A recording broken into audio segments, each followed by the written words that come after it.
Проблемы гидрогеологии и способы использования подземных вод обсуждают на 21-м Всероссийском совещании по подземным водам Сибири и Дальнего Востока в Якутске.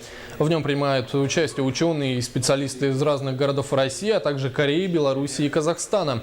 Добавим, подземная гидросфера Якутии является богатейшей кладовой вод различного происхождения. Совещание продолжится до 26 июня.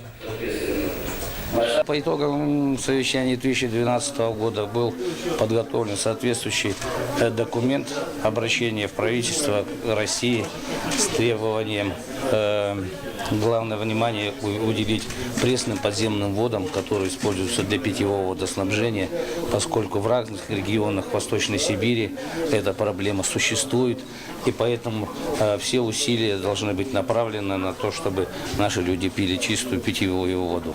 Для этого важно оценить запасы уже существующих месторождений пресных подземных вод, и в том числе и минеральных, которые используются для лечения населения. Но еще и также важна разведка и доразведка тех новых месторождений, существующих, постановка запасов на баланс.